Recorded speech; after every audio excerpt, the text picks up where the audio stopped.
The Child's Story by Charles Dickens. Once upon a time, a good many years ago, there was a traveller, and he set out upon a journey. It was a magic journey and was to seem very long when he began it and very short when he got halfway through it. He travelled along a rather dark path for some time without meeting anything, until at last he came to a beautiful child. So he said to the child, "What do you do here?" And the child said, "I'm always at play, come and play with me." So he played with that child and the whole day long, and they were very merry. The sky was so blue, the sun was so bright, the water so sparkling. The leaves were so green, the flowers were so lovely, and they heard such singing birds and saw so many butterflies, that everything was beautiful. This was in fine weather. When it rained, they loved to watch the falling drops and to smell the fresh scents. When it blew, it was delightful to listen to the wind and to fancy what it said. As it came rushing from its home, where was that, they wondered? Whistling and howling, driving the clouds before it, bending the trees, rumbling in the chimneys, shaking the house, and making the sea roar in fury. But when it snowed, that was the best of all, for they liked nothing so well as to look up at the white flakes, falling fast and thick, like down the breasts of millions of white birds, and to see how smooth and deep the drift was, and to listen to the hush upon the paths and the roads. They had plenty of the finest toys in the world, and the most astonishing picture books all about scimitars and slippers and turbans and dwarfs, and giants and genii and fairies and bluebeards and beanstalks and riches and caverns and forests and valentines and orsons, and all new and all true.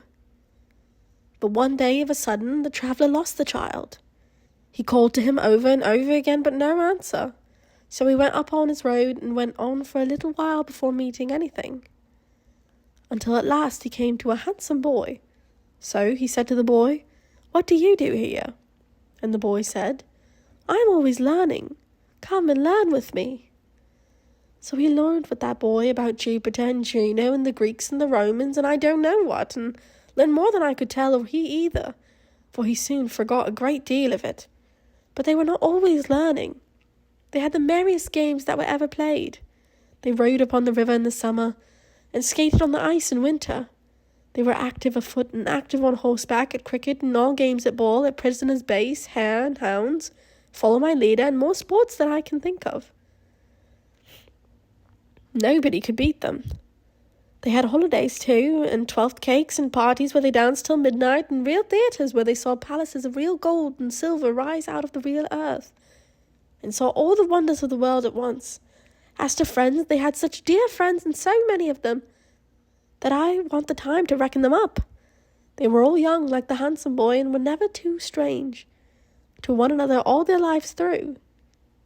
Still, one day, in the midst of all these pleasures, a traveller lost the boy as he had lost a child, and after calling to him in vain, went upon his journey.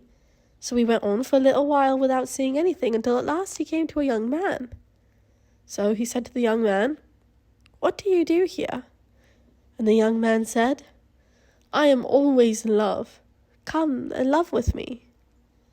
So he went away with that young man, and presently they came to one of the prettiest girls that was ever seen, just like Fanny in the corner there, and she had eyes like Fanny, and hair like Fanny, and dimples like Fanny's, and she laughed and coloured just as Fanny does when I'm talking about her.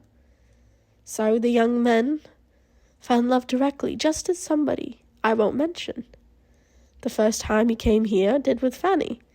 Well, he teased sometimes just as somebody used to be my Fanny, and they quarrelled sometimes just as somebody and Fanny used to quarrel, and they made it up and sat in the dark and wrote letters every day and never were happy asunder, and were always looking out for one another and pretending not to, and were engaged at Christmas time and sat close to one another by the fire, and were going to be married very soon, all exactly like somebody I won't mention, and Fanny.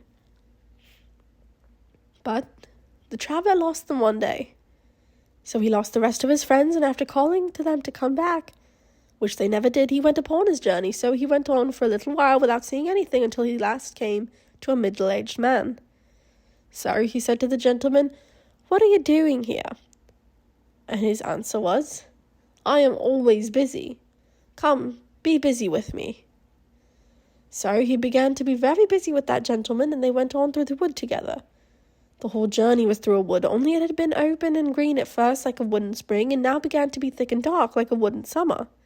Some of the little trees had come out earliest, were even turning brown. The gentleman was not alone, but had a lady of about the same age with him, who was his wife. And they had children who were with them too. So they all went together through the wood, cutting down the trees and making a path through the branches and the fallen leaves, and carrying burdens and working hard. Sometimes they came to a long green avenue that opened in the deeper woods. Then they would hear a very little distant voice crying, "Father, Father, I am another child, stop for me." And presently they would see a very little figure growing larger as it came along, running to join them. When it came up, they all crowded round it and kissed and welcomed it, and then they all went on together. Sometimes they came to several avenues at once, and they all stood still, and one of the children said, "Father, I am going to sea," and another said, "Father, I am going to India," and another, "Father, I am going to seek my fortune where I can," and another, "Father, I am going to heaven." So, with many tears at parting, they went, solitary down those avenues, each child upon its way, and the child who went to heaven rose into the golden air and vanished. Whenever these partings happened, the traveller looked at the gentleman and saw him glance up at the sky above the trees, where the day was beginning to decline, and the sunset to come on. He saw too that his hair was turning grey, but they never could rest long, for they had their journey to perform, and it was necessary for them to always be busy. At last, there had been so many partings that there were no children left, and only the traveller, the gentleman, and the lady went upon their way in company. And now the wood was yellow, and now brown, and the leaves, even of the forest trees, began to fall. So they came to an avenue that was darker than the rest, and were pressing forward on their journey without looking down, when the lady stopped. "My husband," said the lady, "I am cold." They listened, and they heard a voice along the avenue say, "Mother, mother." It was the voice of the first child who had said, "I am going to heaven." And the father said, "I pray not yet. The sunset is very near. I pray not yet." But the voice cried, "Mother, mother," without minding him, though his hair was now quite white and tears were on his face. Then the mother, who was already drawn into the shade of the dark avenue and moving away with her arms still round his neck, kissed him and said, "My dearest, I am summoned, I go." And she was gone. And the traveller and he were left alone together. And they went on and on together until they came to very near the end of the wood, so near they could see the sunset shining red before them through the trees. Yet once more, while he broke his way among the branches, the traveller lost his friend. He called and called, but there was no reply, and he passed out of the wood and saw the peaceful sun going down upon a wide purple prospect. He came to an old man sitting on a fallen tree.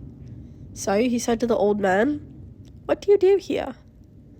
And the old man said with a calm smile, "I am always remembering. Come and remember with me." So the traveller sat down by the side of that old man, face to face with the serene sunset, and all his friends came softly back and stood around him.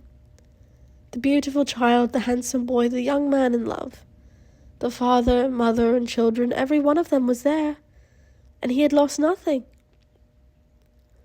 So he loved them all, and was kind and forbearing with them all, and was always pleased to watch them all, and they all honoured and loved him. And I think the traveller must be yourself, dear grandfather, because this is what you do to us, and what we do to you.